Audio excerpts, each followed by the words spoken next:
It has been 5 days now since Johan Guerrero was shot and killed by an ICE agent in Biddeford. And yesterday, his widow spoke out publicly for the first time since the incident. News Center Maine's Bailey Cornick has the details. I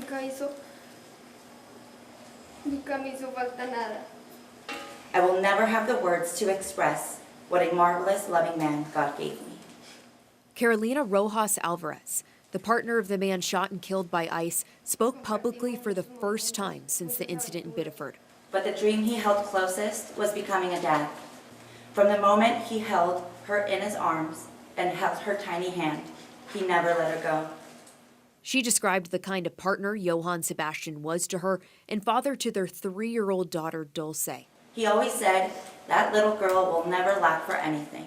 And she said that's how it was. He wanted to be a present father. He never wanted his daughter to think Papa wasn't there or that he was too busy. Ben Gideon, the lawyer for Guerrero's family, also spoke before Carolina. I want to be clear about something. Johann Sebastian, before he was shot to death, had been accused of committing no crime. Gideon said the Trump administration issued him a social security number and card. Johann Sebastian was the victim of policies and a culture of our federal government that treat deaths like this of innocent persons as a necessary cost of doing business. In other words, as collateral damage. My daughter asked for Papa, and I don't have the strength to tell her that Papa isn't coming, that she can't hug him anymore or tell him, Papi, I love you. You will always be the love of my life until my heart stops beating. Watch over me. Help me carry all of this. Help me care for and protect our daughter. That was our Bailey Cornick reporting. Friends of Guerrero's family have also set up a GoFundMe account online, which has raised more than $530,000 so far. The page says that the money will be used for legal expenses, funeral costs, and the cost to take Guerrero's body back to Colombia to be buried. Some business owners in the Biddeford area have also been looking for ways to support Guerrero's family and the greater community. Several we spoke with say they felt they couldn't just stand by after Monday's shooting and wanted to find a way to help. That includes Catherine Ham, co-owner of Fish and Whistle. Ham says after the shooting, she has felt paralyzed and unsure of how to help as the community grapples with grief and frustration. She decided to use her business's social media to share a fundraiser supporting Guerrero's family. We also spoke with Kelsey Cummings, owner of Offhand Clothing and Ceramics. Her way of showing support has been writing a message of solidarity on her shop window, hoping it shows people they're not alone. I'm a hard worker, and I'm going to work hard to make sure people know about this too. So if I have to write a message on a window, if I have to show up, I'm here for my community. I think the fundraiser to help the family, that feels like the most tangible way that we can make a difference right now.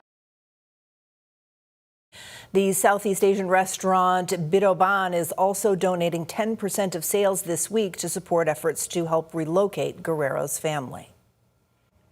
The Portland Press-Herald is reporting that the ICE agent who shot Guerrero is David Brulette.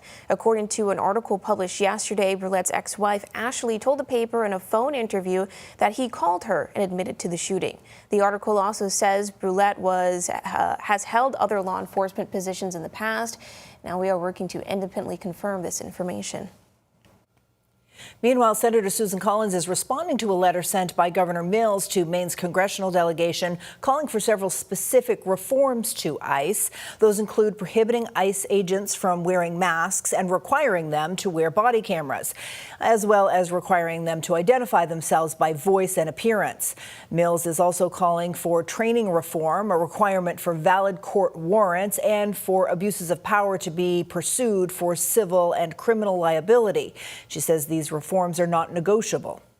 And if they can't reform this agency, then it needs to be abolished. We can't let one more community suffer the disruption and tragedy that Biddeford has suffered this week. We can't let one more gunshot shatter a windshield and steal a person's life.